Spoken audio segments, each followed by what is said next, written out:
سلام. آیا می دانستید پس از درگذشت احمد شاه بابا افغانستان وارد یکی از حساسترین دوره های تاریخی خود شد؟ اگر جواب این سوال را نمی پس بیایید با هم در این ویدیو مرورش بکنیم.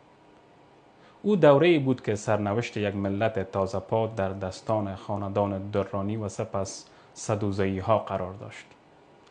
احمد شاه بابا بنیانگذار امپراتوری درانی بود، مردی که افغانستان را از میان قبایل مختلف متحد کرد و افغانستان نوین را ساخت و به یک قدرت منطقه‌ای تبدیل کرد.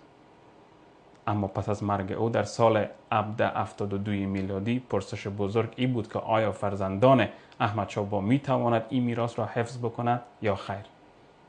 دوستان نهایت گرامی، پاسخ بسیار ساده بود. پاسخ بله بود، اما با دشواری‌های بسیار.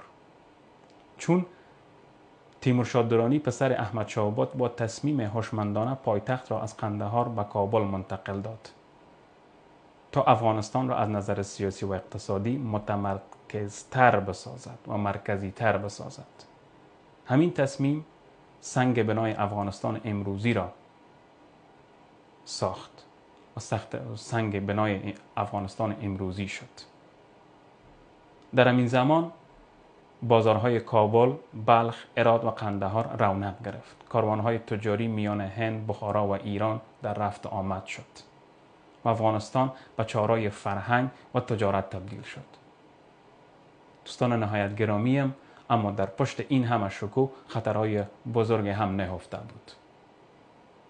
از شرق امپراتوری بریتانیا، از غرب امپراتوری دولت قاجار و در داخل رقبای شاهزادگان درانی، همه یک چالش بزرگ در صدرای تیمورشاه درانی بود.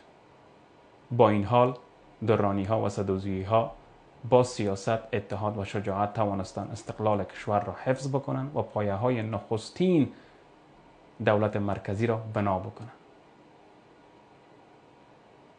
که این است راز پایداری آن دوران: اتحاد، تدبیر و ایمان بر سرزمین. این بود یک معلومات مختصر در رابطه به دوران ابدالی ها و سدوزایی ها. تا ویدیوی بعدی همتان به خداوند پاک میسپارم. زنده باد افغانستان.